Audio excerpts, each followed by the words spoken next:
prendre une retraite. Alléluia. Je pensais que je prendrais ma retraite avant lui, mais je pense qu'il va me lâcher avant. Alléluia. Mais à travers les diapositives, Joël a fait un travail incroyable avec ça ce matin. C'est peut-être juste la première diapositive, le numéro 1 en haut. Tu cliques dessus. À gauche, complètement. OK, c'est beau. Je pas, c'est pas celle-là, non. Non, la première en haut à gauche, on la voyait. Regarde, c'est quand tu rouvres.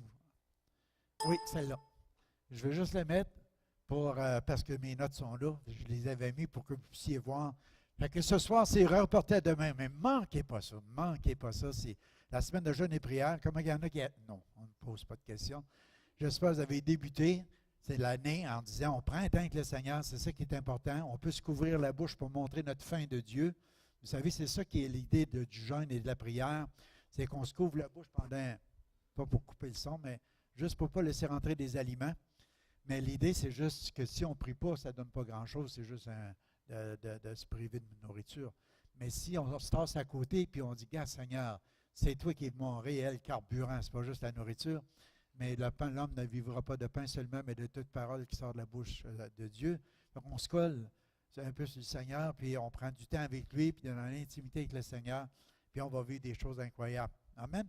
C'est un renouveau. On a besoin de ça. C'est ça qui renouvelle notre passion. Depuis le début de l'Église, depuis le début de l'année, mais même avant, le 27, je crois, la prédication du 27, j'emmène le thème de l'année. Le thème que le Seigneur m'a mis dans mon cœur, c'était une Église passionnée. Mais ça commence là, dans la prière. Ça commence là, dans notre cœur, dans notre relation, notre intimité avec Dieu. David était un homme qui était passionné de la présence de Dieu. Et puis, j'écrivais sur cette première feuille-là des choses que j'ai apportées dans la première note comme introduction, qu'on a déjà apportées dans la semaine du 27 décembre, je pense, puis du 3 janvier, entre les 2 premières semaines, la fin de l'année puis le début de l'année. Puis j'emmenais des passages comme David qui dirait « Quand pourrais-je entrer dans son temple pour me présenter devant lui? » C'est comme David, il y avait quelque chose qui se passait. Il voulait se souvenir de toutes les bénédictions qu'il avait reçues dans le passé, quand il allait au temple, qu'il était excité, qu'il voulait louer Dieu, qu'il voulait célébrer Dieu, qui venait dans cette présence-là de Dieu, qui cherchait la face de Dieu, qui était tellement béni.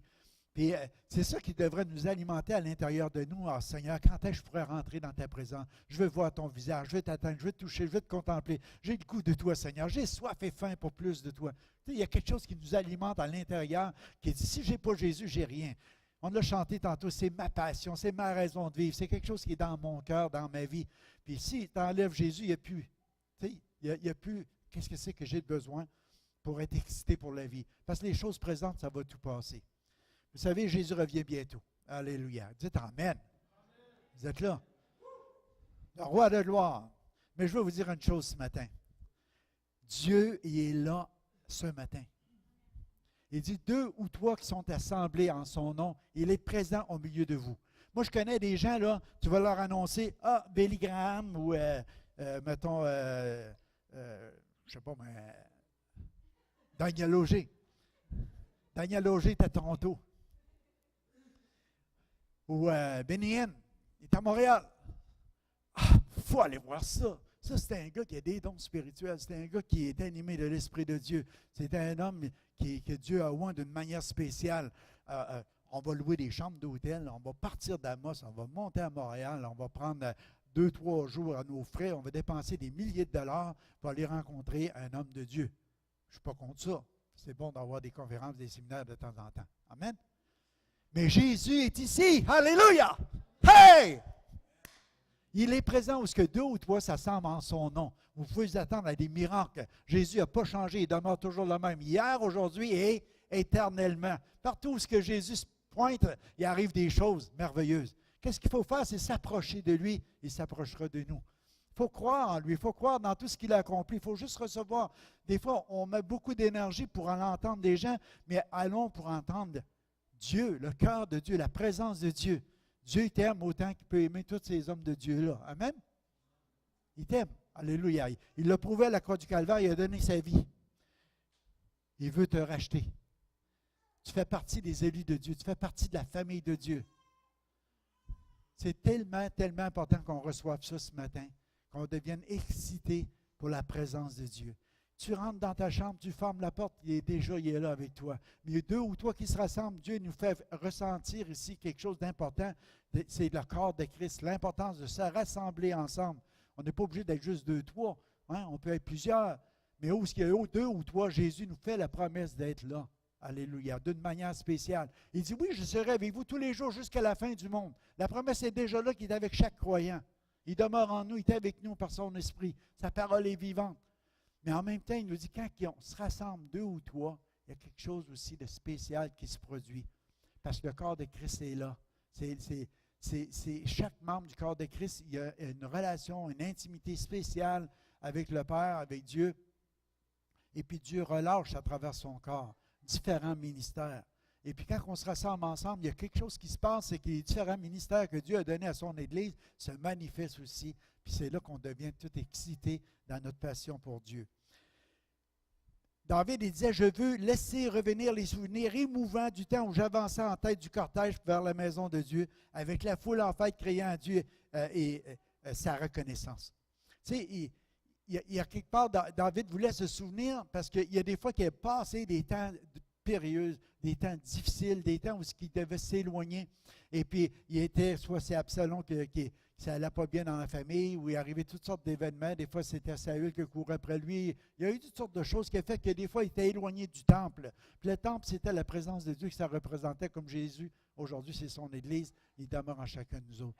Fait que lui, il avait des souvenirs émouvants quand il disait « Oh, j'aimerais tellement être à Jérusalem, j'aimerais tellement être dans le temple, j'aimerais tellement entendre la louange, j'aimerais tellement offrir tout. » Vous comprenez, c'était important pour lui. Puis, à cause qu'il en était privé, il y avait comme des souvenirs émouvants qui disaient « Ah, j'ai hâte, j'ai hâte, j'ai hâte, j'ai hâte, j'ai hâte. » Vous comprenez? C'est ça qui devrait animer. Quand on est passionné de Dieu, on est en amour avec Dieu, partout ce qu'on entend parler de Dieu, on voudrait être là. Amen? On voudrait être là. Parce qu'il y a quelque chose qui se passe. Moi, je me rappelle, puis c'est encore comme ça, mais je me rappelle juste pour vous dire, quand on était nouveaux croyants, la passion qui nous anime, quand à un moment donné, tu réalises Dieu t'aime, Dieu t'a sauvé, Dieu écrit ton nom dans le livre de vie, tu es certain d'aller au ciel. Comment il y en a qui ont vécu ça? Tu es certain, là. Pas parce que toi, tu le dis, mais parce que c'est écrit, parce que tu crois à la parole de Dieu, et tout ça. Là, tu es toute une excitation. Tu te dis, ah, il y a une réunion à soir. Je ne peux pas manquer ça. Tu d'un coup qu'est-ce qui va se passer? Tu sais, il y a quelque chose qui se passe à l'intérieur de toi. Tu ne veux rien manquer de qu'est-ce que Dieu va faire ou peut faire dans une réunion, une assemblée, une parole prophétique, je ne sais pas, un miracle, une guérison, une restauration. Tu veux tout voir. Puis en même temps, tu veux venir là pour le rencontrer, sa présence, sa douce présence. Wow! Celle qui réchauffe mon cœur, celle qui me donne la vie, celle qui me fait tant de bien, j'ai besoin. Tu peux avoir ça chez vous. Mais Dieu dit de ne pas délaisser nos réunions, nos assemblées, parce qu'il se passe quelque chose quand on est ensemble. Il est présent, il est là de manière surnaturelle. Moi, je vais vous dire, avec tout ce qui se passe dans le monde, je pense qu'on devrait être de ceux qui recherchent la face de Dieu. On est rendu à un temps où c'est que c'est de plus en plus, ce n'est pas le temps de jouer à l'Église, mais c'est de prendre une décision pour Jésus. C'est le meilleur. Alléluia. Jamais il t'abandonnera, jamais qu'il te délaissera. Quoi que ce soit qui arrive, il dit, aucun malheur te frappera. Qui arrive quoi que ce soit dans ce monde, le Seigneur est avec toi, qui sera contre toi, si Dieu est avec nous. Même si tu as traversé des épreuves, des temps difficiles, ou quoi que ce soit qui peut arriver, des famines, des tremblements de terre, ou des choses de même, tu vas dire, Dieu est avec moi. Alléluia. Dieu va me préserver, Dieu va me garder moi, ma famille, les miens. Alléluia. Parce qu'il m'a donné des paroles, parce qu'il m'a donné des versets, parce que j'ai les serrés dans mon cœur, parce que j'ai décidé de suivre le Seigneur. Puis s'il vient me chercher, mais je sais que je vais être avec lui. Amen. C'est une seule chose que David demandait à l'Éternel. Habiter tous les jours de sa vie pour contempler la magnificence de l'Éternel, pour admirer son temple. Contempler. Fait que moi, je demande ça au Seigneur. Admirer l'Éternel, puis contempler son temple, le corps de Christ. Chacun de vous autres. Vous êtes beaux. Alléluia. Alléluia. Autant qu'on est différents. On est tellement beau dans le temple. On est le temple de Dieu, la maison de Dieu. Alléluia. Donc, c'est mon souhait, mon désir pour chacun de vous autres en 2016, c'est qu'on ait ce même désir, cette même soif que David habitait, cette même passion qu'il habitait pour Dieu.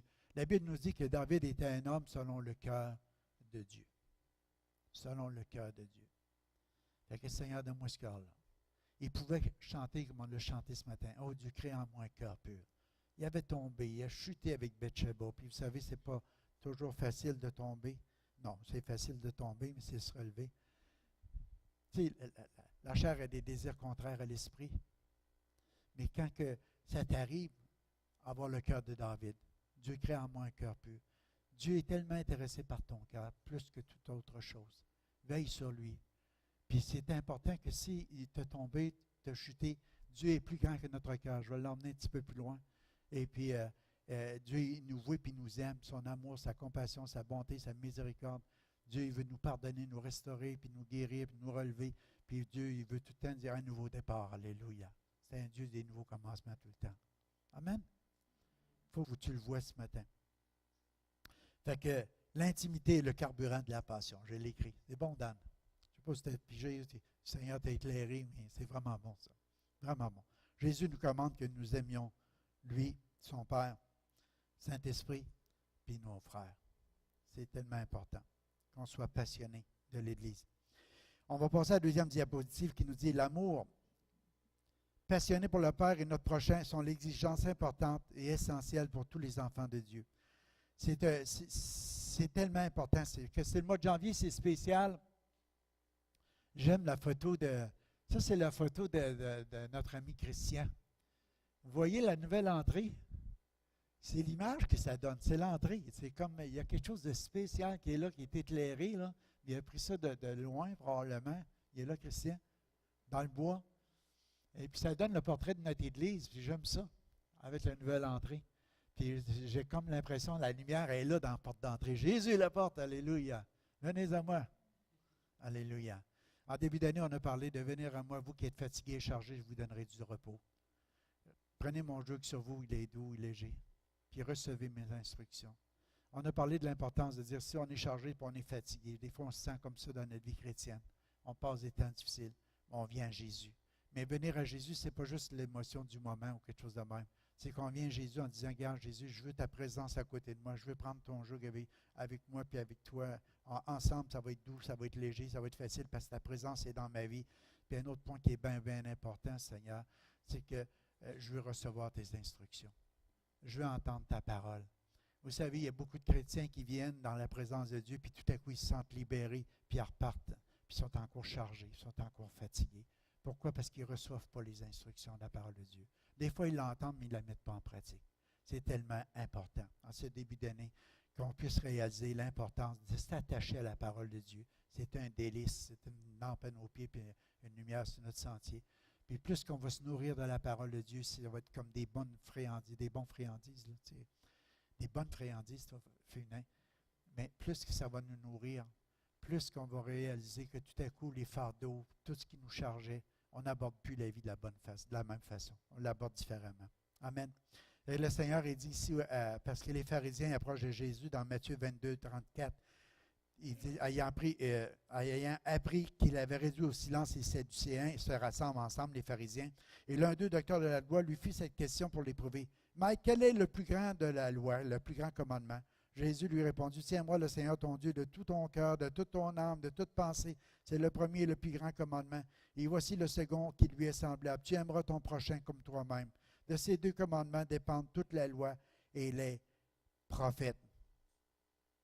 Moi, je pense que aimer Dieu de tout notre cœur, c'est ça notre passion. C'est ça, avoir un cœur passionné.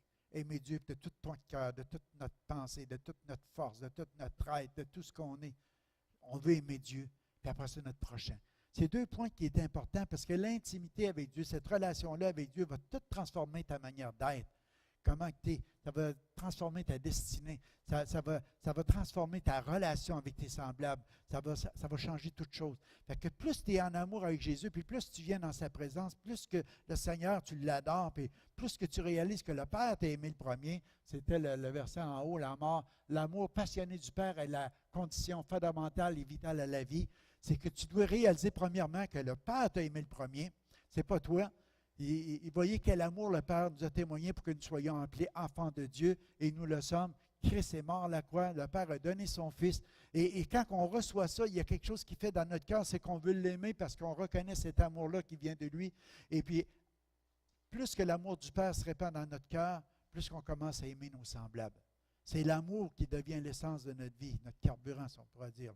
C'est cette intimité-là qui fait qu'il devient contagieuse, qui fait qu'on va aimer nos ennemis. Puis vous savez, le mot grec qui a été choisi dans aimer nos ennemis, c'est le même mot que d'aimer Dieu. C'est agapé. C'est un amour inconditionnel. Ce n'est pas un amour qui est conditionnel en disant, écoute, tu es mon ennemi, si tu changes ta conduite envers moi, je vais t'aimer. Alors, il n'y a rien de ça.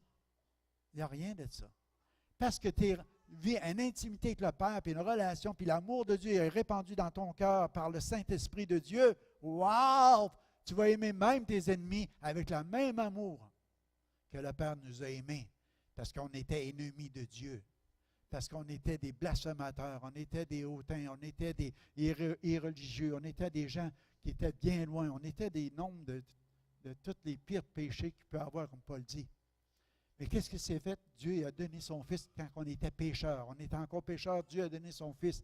Puis après qu'on a réalisé notre salut en Jésus-Christ, bien, on aime Dieu tellement qu'on est Dieu. Cet même amour est répandu dans nos cœurs par l'Esprit de Dieu. Puis on commence à aimer nos semblables. Puis les gens commencent à nous dire, « Comment tu fais pour l'aimer celui-là? » Je ne sais pas, mais je l'aime. Parce que Dieu l'aime. Parce que l'amour de Dieu est répandu dans mon cœur. C'est tout. Alléluia. C'est au-delà de mes forces, mais c'est qu'à cause de l'amour. À cause de l'amour. Amen. C'est tellement important. Alléluia. Il y a eu une affaire avec mon tracteur hier.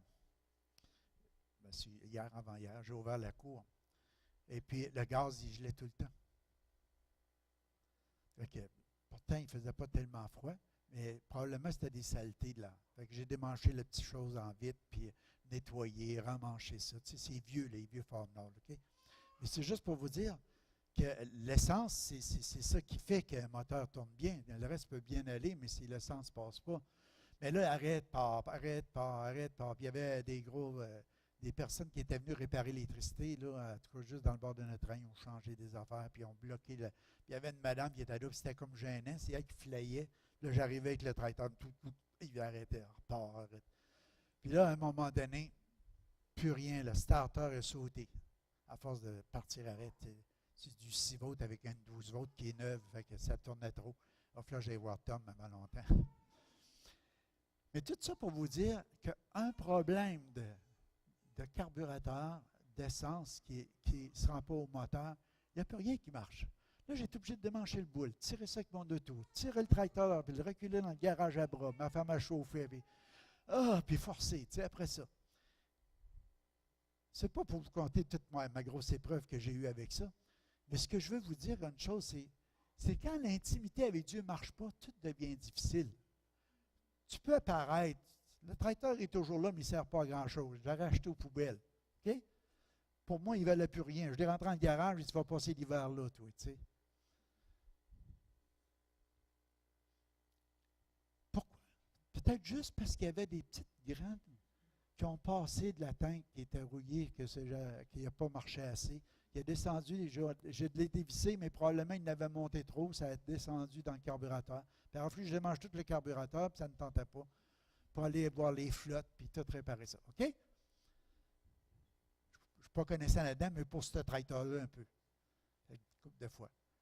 Ta vie chrétienne est comment? Tu peux avoir laissé rentrer juste ces petites graines-là, là. Ça va aller obstruer, puis à un moment donné, tu commences à marcher par coup, là, ça ne marche plus. Puis à un moment donné, tu ne fonctionnes plus. Parce que tu as laissé rentrer une petite cochonnerie. Il faut que tu filtres ça. Je vous ai partagé dernièrement, puis c'est tellement important, s'il y a péché, il est fidèle et juste. Important d'aller confesser nos fautes au trône de la grâce. Père, pardonne-moi, purifie-moi, sanctifie-moi, qu'il n'y a rien obstrué. En intimité avec toi. Puis si tu as une intimité avec le Père qui est comme ça, là, tu vas pouvoir aimer n'importe qui. Pardonner à tout le monde. Puis le Père, il nous emmène à un endroit, à un moment donné, dans notre Père, où ce qu'il nous dit, garde, si tu n'es pas capable de pardonner à ton frère ou à quelqu'un qui t'a fait du mal, je ne pourrai pas te pardonner non plus. Ouh, on est gagnant, hein? Quand tu réalises tout ce que le Père a relâché pour toi, tu dis, moi, je suis prêt à relâcher à tous les autres. Il n'y en a jamais qui m'en a fait autant que je t'en avais fait. C'est bon? Alléluia. Alléluia. L'intimité, c'est un lieu de guérison puis de restauration avec le Père. C'est pour ça que c'est tellement le fun de prendre un temps, surtout en début d'année comme ça, de jeûne et de prière. Parce que si vraiment vous aviez négligé certaines choses dans votre vie chrétienne, tu t'en vas, puis tu cours dans la présence de Dieu, puis tu prends un temps, puis tout à coup, le Seigneur commence juste, parce que c'est un gentleman, parce qu'il nous aime au bout. Il fait juste commencer à dire, regarde, il met le doigt là-dessus, regarde, il y a ça. Tu sais. Toi, tu commences, tu t'approches de Dieu, tu dis, Seigneur, purifie-moi. Y a-t-il des choses, Seigneur? Sonde-moi, ô Dieu, connais mon cœur. Regarde si je suis sur une mauvaise voie, puis conduis-moi sur la voie de l'éternité. Tu commences à poser des questions au Seigneur, puis le Seigneur commence, tu sais, là, tu sais, il est doux, hein, puis il arrive, tu sais, il y a ça, là. Personne ne sait, il y a toi qui sais. Mais tu sais que ça, là, tu es à peu près à l'enlever tout de suite. Mais le Père, il t'en l'emmène direct là, il dit, regarde, tu sais, parce que cette petite affaire-là, niaiseuse que tu vois, là, si tu ne règles pas ça, là, ça va finir que ton moteur ne tournera pas rond, tu sais. Tu n'avanceras plus, tu pourras faire le travail que j'ai préparé d'avance pour toi. Toutes les œuvres que j'avais vues, que je ferais puis j'accomplirais. Juste pour cette petite affaire-là qui est là. OK, Seigneur. Je relâche ça, Seigneur. Qu'est-ce qui arrive? Tu retrouves la joie de ton salut. Hey! Il y a quelque chose qui se passe. Tu ne veux même pas le dire parce que tu ne veux pas que tout le monde sache que tu avais ça dans ton cœur, tu sais. Mais tu as une joie qui se met à couler en dedans. Tu dis, je vais relâcher, je veux aimer tout le monde, je veux bénir tout le monde. Puis alléluia, il veut mon manteau, je vais lui donner ma tunique, il veut que je fasse 5000, m'en faire 2. Tu comprends? Tout est changé, mais c'est juste avec ton intimité avec Dieu, c'est devenu ton carburant pour ta passion.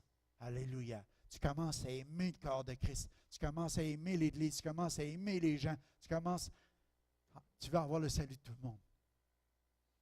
Puis les petites choses qu'on laisse rentrer viennent nous tuer dans notre passion. Pour ces choses-là. Puis qu'est-ce qui arrive, c'est que nous pourrons découvrir qui nous sommes dans sa présence. Qui nous sommes dans sa présence. C'est ça qu'on va découvrir. On va mettre un autre diapositive. Alléluia. Ensemble dans la prière. C'était le thème que j'ai donné parce que c'est tellement important. Osée dit, c'est pourquoi je vais la reconquérir, la mener au désert et parler à son cœur. Nous devons désirer plus que tout la présence de Papa dans notre vie. C'est que la fidélité du Père va triompher de l'infidélité du peuple. C'est ça que ça veut nous dire. C'est quand que tu regardes ce passage-là, c'est pourquoi je vais la reconquérir, la mener au désert et parler à son cœur. Et il nous parle des vallées d'Achor. Ça nous dit dans la suite du verset, je vais vous le lire parce que c'est tellement important. C'est là que je lui donnerai ses vignobles dans le temps et la vallée d'Achor. La vallée d'Achor, c'est les vallées des troubles, les vallées des problèmes. Deviendra une porte d'espérance. Le Seigneur va changer cette vallée d'Achor-là à une porte d'espérance, là où elle répondra tout comme au temps de sa jeunesse, au temps de sa sortie d'Égypte. C'est comme Josué. Josué avait un esprit différent un peu, un esprit... Josué et Caleb, c'était deux spéciales, tu sais, les deux espions qui avaient été envoyés, puis tout ça. Et puis, Dieu lui a dit, je vais être avec toi, je ne te délaisserai pas, je ne t'abandonnerai pas, je prends l'engagement d'être avec toi. Josué est tout fier, tout heureux. Hein? C'est pas facile d'aller prendre Jéricho. Là. Imaginez toutes les murailles qu'il y a autour de ça, puis là, tu arrives pour aller prendre ça. Puis, surtout la méthode, hein? On va faire le tour en chantant. Alléluia. Oh! Faites le tour de la muraille qui s'effondre. Puis gloire à Dieu, alléluia, on a eu Jéricho. Amen. Dieu est avec nous. Qui va être contre nous? Puis là, tu sais quoi, il monte à la petite ville de Haï, aïe, aïe. Tu sais, la petite ville. Ça nous dit qu'il arrive là, il ne consulte pas Dieu, il ne fait pas rien. Il dit, Dieu est avec nous autres pour une grosse ville, une petite affaire de main, on n'a plus besoin de prier. C'est facile. Il monte là, puis bang, ça ne marche pas. Même il y a de la défaite, il y a des morts, il revient. Puis là, il va voir Dieu. Dieu, qu'est-ce qui se passe? Qu'est-ce qui se passe, Dieu? Qu'est-ce qui se passe? Puis là, Dieu commence à lui parler. Il dit, regarde, il y a de l'interdit parmi le peuple. Il est arrivé des choses qui se sont cachées, des affaires qui se sont cachées. Et puis, moi, je ne marche pas comme ça. Ça me prend un peuple qui est dévoué, qui est donné, qui est tout entier. Fait que Josué, il se lamente. Il dit, arrête de te lamenter. Puis il dit, commence à faire, à enquêter. Tu sais, un bon enquêteur. Va voir, qu'est-ce qui se passe parmi le peuple? Il y en a qui ont caché des choses. Il y a quelque chose qui n'est pas correct. Puis il commence à faire approcher les tribus. Puis la tribu de Juda, il réalise à un moment donné qu'Akan avait pris juste un manteau, puis un petit peu de pièces aussi, puis un petit peu de lingots d'or. Tu sais. Il avait caché ça dans sa tente. Mais il n'était pas supposé de faire ça. C'était de l'interdit. Et Dieu est en train de dire, écoute, qu'est-ce qu'ils ont fait là? A fait qu'il y avait de l'interdit. La vallée de trouble qu'il y a eu, c'est qu'il y en a qui, la terre s'est ouverte puis ils ont été engloutis. Moi, je vais la changer en porte d'espérance. Mais il dit, je veux la prendre puis l'emmener au désert. Dieu est en train de dire, il va nous prendre, il veut nous emmener dans un lieu où il n'y a pas trop d'affaires, pas trop d'activités, c'est tranquille, un lieu solitaire, puis il veut charmer notre cœur.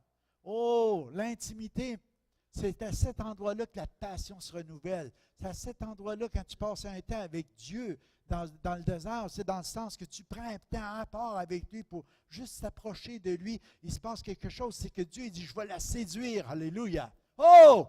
Tu vas être séduit par l'amour de Dieu, séduit par la passion de Dieu, sentir le cœur de Dieu battre pour toi, puis le tien va commencer à battre pour lui. Puis il y a quelque chose qui va se passer, il y a une porte d'espérance. Tu vas dire, Dieu est avec moi, je sais que Dieu m'aime, je sais que Dieu m'a pardonné, je sais que Dieu m'a restauré, je sais que Dieu m'a guéri. Puis maintenant, je suis prêt à partir puis à accomplir les choses que Dieu veut pour ma vie. Amen. C'est des temps de bénédiction. Fait que quand je lisais ça hier, le but du Père, c'est de séduire, d'attirer, de reconquérir le cœur de son peuple. Il nous aime tellement avec plein de tendresse. Plein de tendresse dans le cœur du Père. Il s'agit juste de te coller un petit peu dans sa présence, puis tu vas voir, c'est incroyable. Ça descend tout le temps. OK. Alléluia. Fait qu'il désire passer du temps loin de toutes les distractions avec ses enfants. Parce que c'est bien souvent dans un endroit de solitude, dans un endroit un peu à part, qu'il veut se révéler. C'est là qu'il veut se révéler. Il veut parler à ton cœur. Il veut se révéler à toi. Donc, Dieu ne parle jamais à moi. Tu prends-tu ce temps-là avec lui? Méditation de la parole, un temps à part. Juste demander à Dieu de... C'est pas bon. Ah bien, merci. Alléluia. Je t'ai épinglé. Alléluia. Pas de problème. Merci, mon frère. Ah, je ne le sens plus.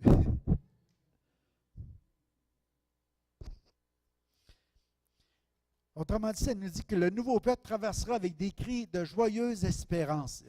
Et elle répondra là à mes offres de grâce. J'aime ça. Et elle répondra là à mes offres de grâce. C'est qu'à un moment donné, ça fait naître la louange. Tu sais, on a parlé la semaine passée de devenir une église de célébration, une église d'action de grâce, une église de reconnaissance. C'est là, c'est à cet endroit-là que Dieu va manifester puis tu vas répondre à la grâce du Père. Quand tu passes du temps dans sa présence, tu reçois la grâce de Dieu, les faveurs imméritées que le Père a, tous ces mouvements de tendresse que le Père a pour ton cœur, puis tout à coup, ça fait naître en toi de la reconnaissance. Oh, merci Père, alléluia. Merci que tu es tellement bon pour moi, Seigneur. Pourquoi, Seigneur, tu m'aimes de même? Je ne comprends pas, alléluia. Mais je reçois, j'aime l'amour du Père. Amen. Ça vaut bien plus qu'un manteau, que 200 pièces d'argent et un lingot d'or. Mais il avait laissé rentrer ça. La convoitise. Vous savez, ce n'est pas toujours des lingots. Mais tu peux convoiter d'autres choses. Il y a peut-être d'autres choses que tu as été chercher et que tu ne devais pas, parce que ça ne t'appartient pas. Fait que c'est de t'arrêter et de dire, Père, je t'ai offensé, mais pardonne-moi, purifie-moi. Puis le Seigneur a dit que lui, il va nous donner une porte d'espérance, puis il va séduire notre cœur, puis il va nous ramener dans sa présence. Puis vous savez, un élément, j'ai mis ça en parenthèse comme ça, ça a eu des répercussions dans sa famille. À quand? Ça a eu des répercussions dans sa famille. Je ne veux pas dire que Dieu veut pénaliser les péchés des pères sur les enfants, mais le fait que si tu ne retrouves pas cette intimité et cette relation-là avec le Père, ça a un impact dans ta famille, avec ta femme, avec tes enfants. Pourquoi? Parce qu'il y a quelque chose dans toi qui ne coule plus comme ça devrait couler. Fait que ça va changer. Ça peut changer ton humeur, ça va changer ta manière de vivre, ta manière d'être. Ça va affecter tes semblables. Ta relation avec Dieu affecte ta famille. Amen. Qu'on le veuille ou pas. Pas parce que le péché veut aller sur eux autres, c'est juste que tu ne seras pas le modèle que tu dois être. Tu ne marcheras pas comme tu devrais marcher. C'est tellement important. On va passer à l'autre diapositive qui dit dans 2 Timothée 2, 21, « Si donc quelqu'un se conserve pur, si donc quelqu'un se conserve pur en s'abstenant de ces choses, il sera un vase d'honneur, sanctifié, utile à son maître, propre à toute bonne œuvre. » Alléluia. Propre à toute bonne œuvre. Pour ça, j'ai mis ça. C'est qu'un vase d'honneur. Dieu fait des vases. Puis il y a un passage dans la parole de Dieu qui nous dit que Timothée, quand il parle d'un vase vil, moi, je ne veux pas être un vase vil. Je veux être un vase d'honneur. Un vase vil, c'est un vase sale. C'est un vase inutile. C'est un vase qui n'est pas utilisé pour des bonnes choses. Il est mieux être un vase d'honneur tant qu'être un vase. Hein? Fait qu'on est sur le tour, le Père veut faire un vase d'honneur avec nous autres. Fait que nous devons nous purifier et nous préparer comme le temple de Dieu. Je pense que c'était important qu'on puisse réaliser que toutes les idoles de nos cœurs, ça prenne de bord à un moment donné. C'est qu'on fasse des choix. 1 Samuel dit, dans 1 Samuel 7, 3, ça nous dit, Samuel dit à toute la maison d'Israël, si c'est de tout votre cœur que vous revenez à l'Éternel, ôtez du milieu de vous les dieux étrangers, les Astartés, dirigez votre cœur vers l'Éternel et servez-le lui seul, et vous délivrera de la main des Philistins. Ce qui arrive, c'est bien souvent, on est lié dans notre cœur parce qu'on garde des choses. Tu sais, les idoles, ils vont dire, voyons, non, moi, je n'ai pas d'image taillée, je n'ai pas de statue que je me prosterne devant, je n'ai pas de ces choses-là. Mais il y a peut-être d'autres choses dans ta vie qui sont devenues des idoles. Les idoles, c'est tout ce qui prend la première place dans ta vie, qui prend la place de Dieu. Notre Dieu est un Dieu jaloux. Tu aimeras le Seigneur ton Dieu de tout ton cœur, de toute ton âme, de toutes tes forces, de toute ta pensée. C'est le premier commandement, c'est que Dieu ne donnera pas sa place à d'autres. Si tu aimes quelque chose de plus ailleurs que de Dieu, s'il y a quelque chose qui vole ce temps d'intimité-là avec Dieu parce que tu t'as laissé rentrer quelque chose dans ta vie qui t'enlève tout ce temps d'aller dans la prière, d'aller dans la lecture de la parole de Dieu, d'aller à tes réunions à l'Église régulièrement. S'il y a des choses qui ont pris la place de ça, tu dis « Wow, il faut que j'enlève ça, Seigneur, parce que c'est devenu une idole dans ma vie. » Ça peut être la pêche, ça peut être la chasse, ça peut être les 4 roues, ça peut être le magasinage, ça peut être la télévision, ça peut être l'Internet, ça peut être Facebook, ça peut être... Tu comprends? C'est toi qui le sais. Toutes ces choses-là sont bonnes. Mais si ça devient une idole dans ta vie, si ça prend la place de Dieu, si ça prend ce temps-là précieux, racheter le temps, le Seigneur nous dit, que les jours sont mauvais. Si c'est là à prendre tout ton temps, tu dois faire un nettoyage là-dedans aussi. Seigneur, je vais mettre ça de côté. Amen. Il y a des choses plus importantes dans notre vie il n'y a rien de plus important dans notre vie que de la recherche de la présence de Dieu. Partez avec ça. Il n'y a rien de plus important dans notre vie que la recherche de la présence de Dieu. Parce que dans la présence de Dieu, il y a cet amour-là, il y a un sens pour ta vie, il y a une destinée, tu découvres ta destinée. Puis en même temps, le Seigneur, il va t'aider à accomplir les choses que tu as à accomplir.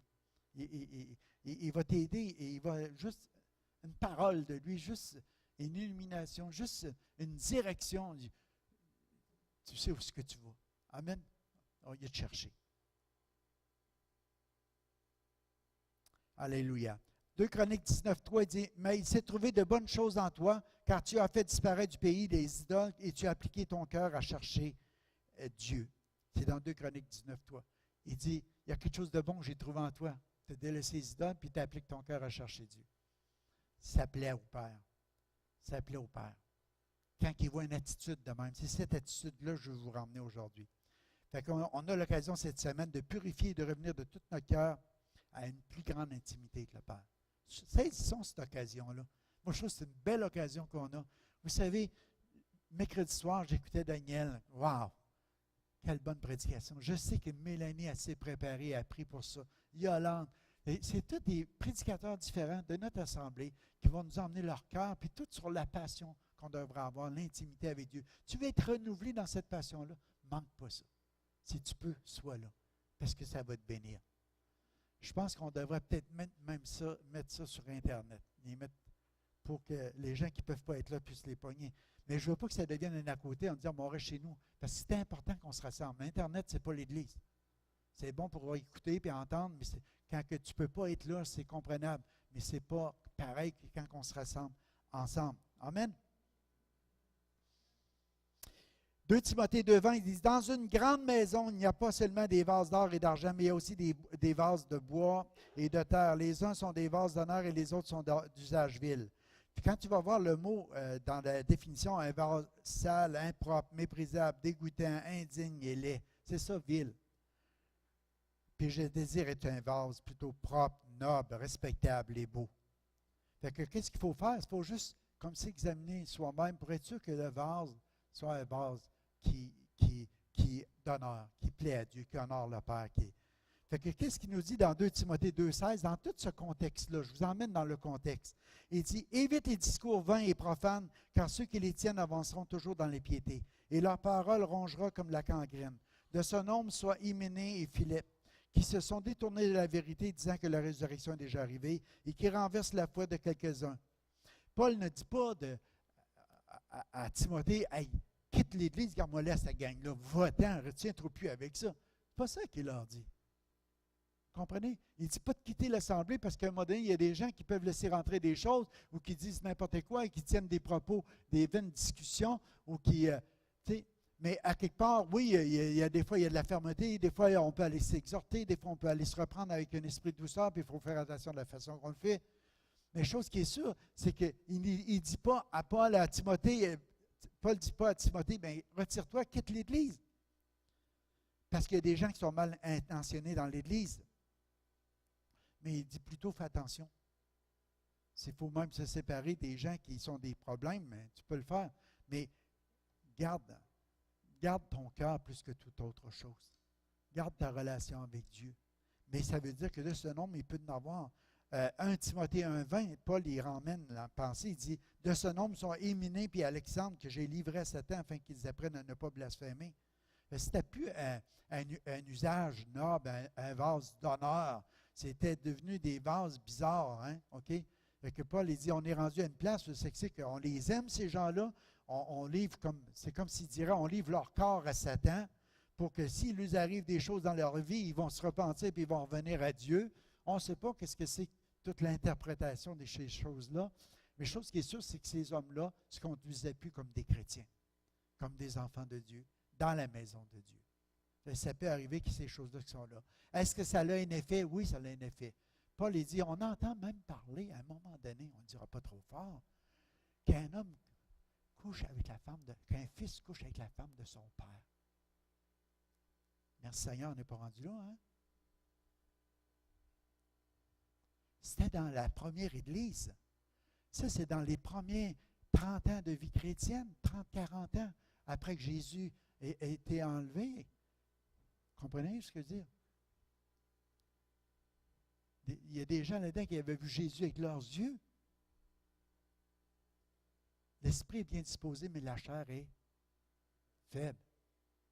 Soyons sur nos gardes. On ne veut pas pointer les autres.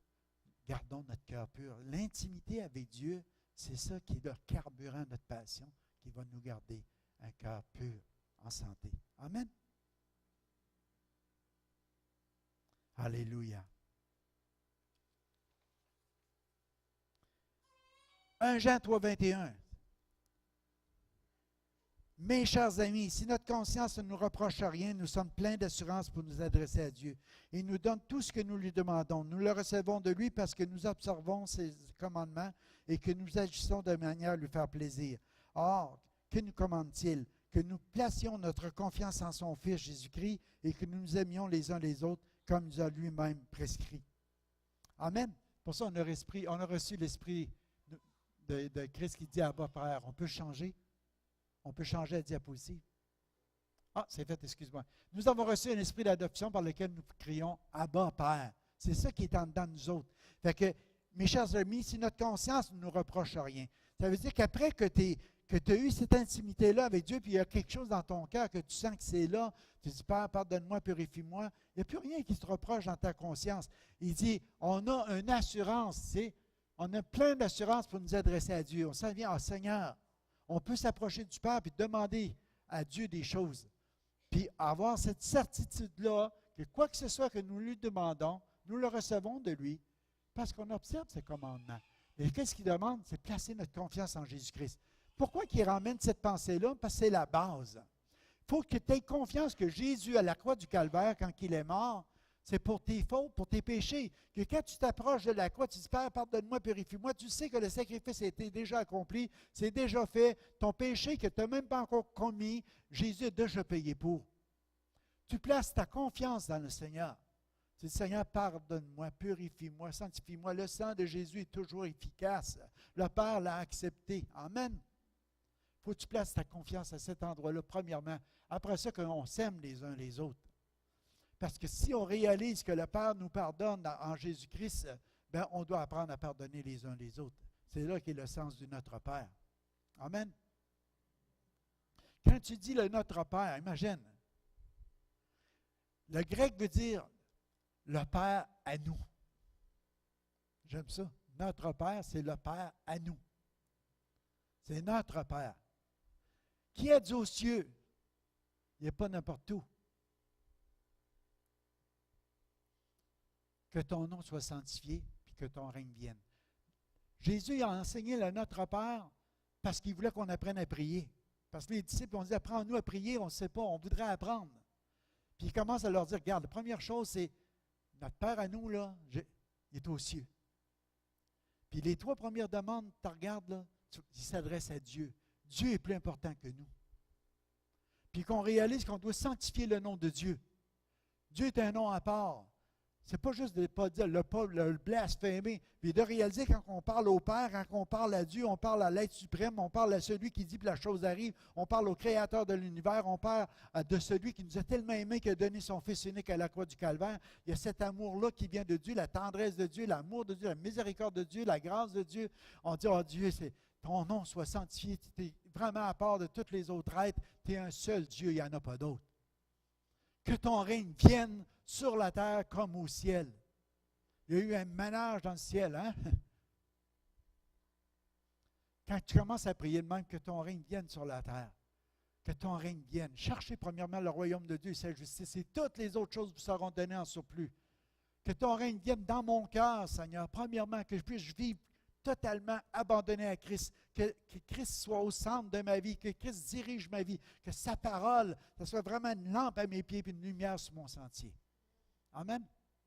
Et quand ça devient là, alléluia, que ton règne vienne sur la terre, c'est dans mon cœur premièrement, dans ma famille, dans ma ville, dans mon pays, dans ma province, que ça puisse s'étendre dans toutes les nations, que ton règne vienne sur la terre comme au ciel. L'amour, la paix, la joie par le Saint-Esprit, que ça s'établisse tout partout. Qu'est-ce qui arrive? C'est plus que ta passion, l'intimité avec Dieu va être entretenue, plus cette passion-là va venir pour le salut des âmes, pour le salut des gens qui sont perdus, parce que le Père a donné son Fils pour les racheter. Tu vas avoir à cœur le salut des gens. Amen. Fait que dans la prière, tu vas commencer à lier et à délier les choses. Dans ton cœur, tu vas commencer à dire, il y a des principautés, il y a des... Si on n'a pas à lutter contre la chair et le sang, c'est les principautés dans les lieux célestes, c'est tous les esprits méchants qui sont là, qui veulent nous éloigner de la volonté du Père. Fait que tu arrives à une place, tu dis, au nom de Jésus, tu commences à prier avec autorité, à lier et à délier les choses. Alléluia. On a l'autorité dans le nom du Seigneur. Ils disent, en mon nom, ils chasseront des démons.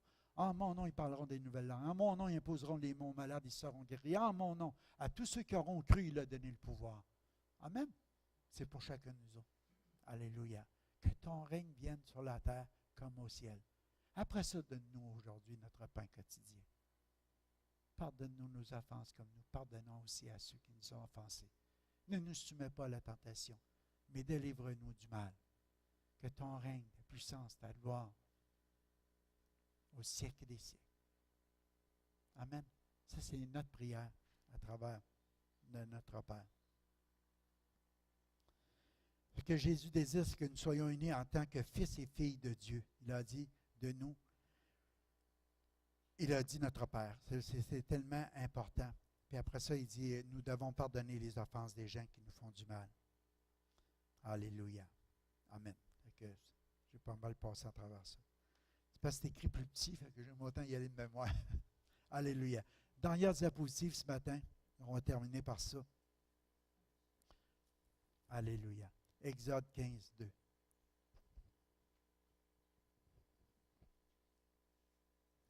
L'Éternel est ma force et le sujet de mes chants. Il m'a sauvé, il est mon Dieu, je le louerai, je l'exalterai. Lui, le Dieu de mon Père. L'Éternel est un grand guerrier, l'Éternel est son nom. Alléluia. Vous pouvez imaginer, tu sais, dans le contexte, ils sortent de l'Égypte et Dieu il rouvre la mer. Et puis, on sait qu'ils ont été coincés pendant un moment, puis l'armée égyptienne s'en vient pour venir les... Puis ils se sentent oppressés, puis ils crient à Moïse. Moïse étend son bâton, la mer s'ouvre, il traverse l'autre bord. Puis quand il arrive de l'autre côté, l'armée égyptienne arrive pour aller à leur poursuite. Les flots se forment, ils sont tous noyés. Peux-tu imaginer, tu viens de vivre une grande délivrance. Toute une délivrance. Tu étais sûr de périr, puis tu marches par la foi dans la mer, hein, parce que tu vois 2 miracles d'eau chaque bord. Je ne sais pas comment c'était fait, là, je ne demandais pas, je n'étais pas là. Mais c'était haut, ça a l'air, puis en tout cas, ils ont traversé. Puis s'il n'y avait pas d'eau, il y a un miracle pareil, puis il y a noyé une armée après, mais dans 6 pouces d'eau. Chose qui est sûre, c'est qu'ils ont traversé. Mais quand ils sont arrivés l'autre bord, puis ils ont vu ce qui s'est passé en arrière aussi, puis ils ont vu comment Dieu les avait fait sortir de l'Égypte à main levée, avec toutes les plaies d'Égypte, les choses qui se sont produites pour qu'ils puissent avoir la liberté après ça. De l'autre bord, Marie a pris le tambourin, et puis Myriam, puis ils ont commencé à danser. Le cheval et son cavalier furent jetés dans la mer. L'Éternel m'a sauvé. L'Éternel m'a sauvé. L'Éternel m'a sauvé. Je ferai résonner tous les instruments. Amen. Alléluia. Fait que quand on réalise ça ce matin, c'est que quand tu vas dans l'intimité avec le Père, puis tu réalises que quand tu t'approches de lui, puis dans cette intimité-là, il vient te purifier, te sanctifier, te pogner peut-être avec des choses, puis tu as besoin de délivrance, tu as besoin de guérison, de restauration. Mais le Seigneur le fait. Alléluia. Ça fait naître la reconnaissance, puis le goût de louer, puis de bénir le Seigneur. Vous savez, c'est la première fête célébrée par le peuple d'Israël qui vient de vivre une grande délivrance. À partir de là, il y a quelque chose qui se passe, qu'on devrait toujours être un peuple de célébration, de louange à cause de ça. Ésaïe 12,2 dit, vois, Dieu est ma délivrance, je serai plein de confiance, je ne craindrai rien, car l'Éternel est ma force et le sujet de mes louanges, c'est lui qui m'a sauvé. Il n'y a personne d'autre qui peut te sauver. Fait que toute ta louange va à Dieu. Voici, Dieu est ma délivrance, je serai plein de confiance, je ne craindrai rien, car l'Éternel est ma force et le sujet de mes louanges, je ne craindrai rien. Car l'Éternel. Et quand tu sais Dieu va délivrer, Dieu est avec moi, je ne craindrai rien. Puis dans le temps qu'on vit présentement, on a besoin de réaliser que l'Éternel, c'est lui qui nous délivre. C'est un bon Père. Il est plein de tendresse, il est plein d'amour, il est plein de grâce, il est plein de miséricorde, il est plein de puissance, il est plein de force, il est plein de courage. Il n'y a rien qui peut l'arrêter. Alléluia. L'Éternel est ma force. Amen. C'est lui qui m'a sauvé. Amen. 1 Chronique 29 nous dit, Deutéronome 24 à 20 dit, car l'Éternel, votre Dieu, lui-même marchera lui-même avec vous et combattra pour vous contre vos ennemis. Il vous sauvera. Je vous dis ces versets-là, même s'ils sont de l'Ancien Testament ce matin, parce que Dieu ne change pas. Puis Dieu, il l'a promis ici, il dit, votre Dieu marche lui-même avec vous. Lui-même avec vous. Quoi que ce soit, il va combattre pour vous. Il va se tenir pour vous. L'important, c'est d'entretenir cette relation-là avec lui. Amen. David, en terminant, il nous dit dans 1 Chronique 29, 10, David bénit l'Éternel en présence de toute l'assemblée. Il dit, béni soit le Dieu d'éternité en éternité, l'Éternel Dieu de notre Père Israël. À toi, Éternel, la grandeur, la force, la magnificence, l'éternité et la gloire. Car tout ce qui est au ciel et sur la terre t'appartient à toi. Éternel, le règne, car tu t'élèves souverainement au-dessus de tout. C'est de toi que viennent la richesse et la gloire, c'est toi qui domines sur tout. C'est dans ta main qui sont la force et la puissance, c'est dans ta main qu'il y a le pouvoir d'agrandir et d'affermir toutes choses. Maintenant, ô notre Dieu, nous te louons et nous célébrons ton nom glorieux. Car qui suis-je et qui est mon peuple pour que nous puissions te faire volontairement ces offrandes?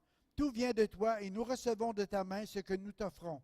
Nous sommes devant toi des étrangers et des habitants comme tous nos pères. Nos jours sur la terre sont comme de l'ombre et il n'y a point d'espérance. Éternel notre Dieu, c'est de ta main que viennent toutes ces richesses que nous avons préparées pour te bâtir une maison à toi et à ton saint nom. Car c'est à toi que tout appartient.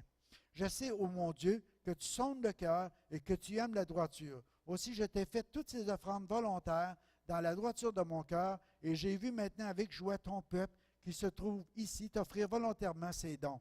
L'Éternel Dieu d'Abraham, Isaac et d'Israël, nos pères, maintient à toujours dans le cœur de ton peuple ses dispositions et ses pensées et affermit son cœur en toi. Amen. C'est une des plus belles prières qu'il y a dans la Bible. Plus belle éloge que David a faite. Alléluia.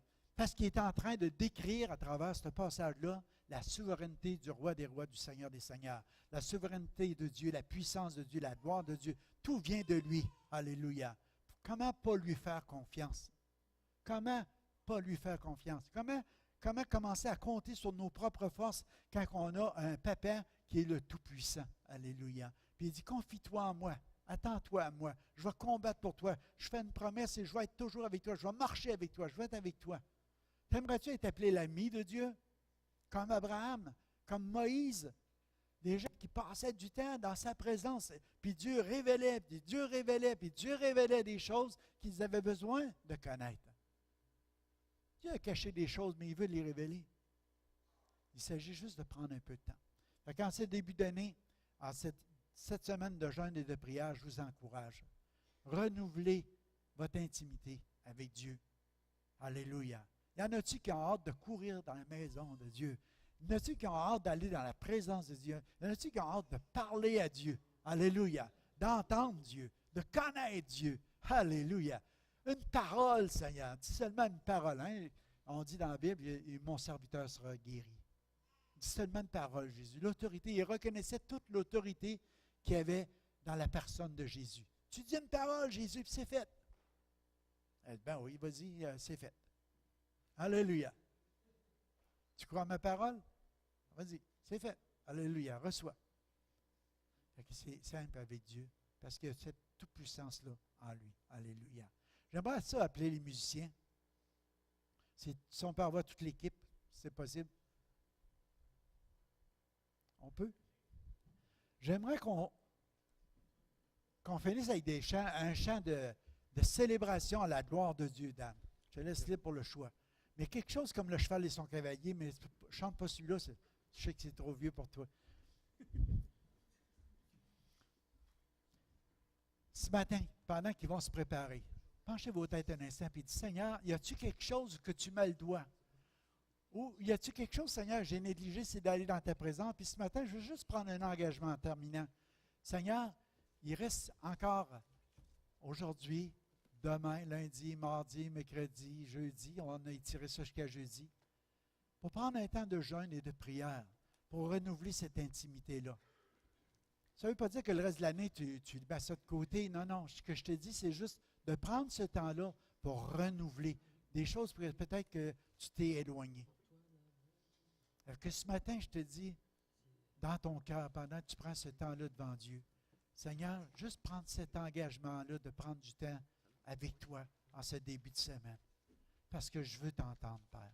Je veux que cette intimité-là renouvelle ma passion pour toi et pour les choses qui te concernent, les choses du royaume, les choses de Dieu. Ça devienne plus important que toutes les choses qui sont sur la terre, qui me distraient tellement des choses les plus importantes. Par la suite, ce matin, si déjà tu sens que Dieu a mis son doigt à quelque part, tu dis, Père, je te demande pardon. S'il y a du péché, s'il y a de l'iniquité, s'il y a quelque chose qui t'offense, Seigneur, dans ma vie, s'il y a des choses qui ne sont pas réglées, Père, aide-moi, je veux régler, je veux aller de l'avant, Seigneur, je veux recevoir ta parole, je veux demeurer dans ton amour. Parle à Dieu que c'est un ami.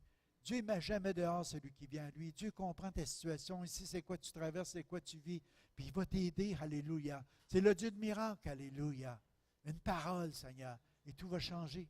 Tu peux présenter toute ta requête à Dieu. Parce que si ton cœur ne te condamne pas, puis même si ton cœur te condamne encore ce matin, Dieu est plus grand que notre cœur, nous dit 1er Jean. Puis Dieu est rempli d'amour, de grâce, de tendresse, de miséricorde et de bonté envers toi. Ce qu'il veut ce matin, c'est que tu réalises qu'il est avec toi et pas contre toi. Puis il va faire le reste. Alléluia. Tu peux compter sur lui. Amen. Alléluia. Alléluia. On va s'élever ensemble, puis on va chanter ce chant de délivrance. Peut-être que tu dis, regarde, c'est pas tout réglé mes affaires, il n'y a rien là. Mais dans ton cœur, la joie du salut est là, parce que tu dis, regarde, je vis. Je vis parce que je crois dans le Fils de Dieu. Parce que j'aime mes semblables. Parce que ce que je veux, c'est être dans la volonté du Père. Alléluia. Puis tu peux ressentir déjà la joie du salut, puis la reconnaissance, le goût de célébrer Dieu de tout ton cœur. Amen. On y va pour la célébration. Alléluia. Si vous voulez danser, vous venez ici, vous laissez aller. Yeah! Ça vous tente? Alléluia. Soyez comme des petits-enfants dans la maison du Père. On fait des farces dans la maison de papa. On s'est amusé dans le temps des fêtes. Vous avez eu du fun. J'aurais bien aimé aller encore sur mon père, mais il n'est plus là. Il est rendu avec les anges. Mais ceux qui sont venus chez nous, on a eu du plaisir. Alléluia. Qu'est-ce qu'on puisse faire la même chose ce matin? Amen. Il arrive, ça ne va pas. Check 1, 2. Check. Le chant, c'est « Je suis libre ».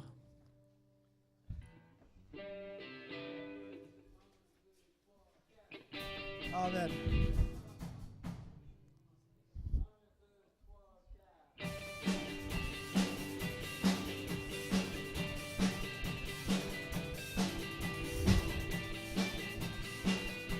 On frappe des mains.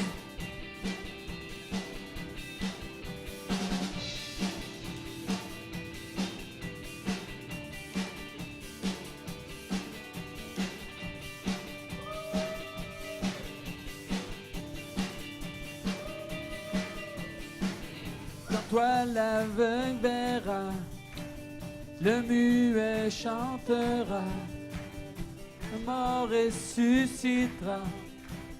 Par toi notre cœur louera, les ténèbres s'enfuient. Par toi mon cœur crie, je suis libre.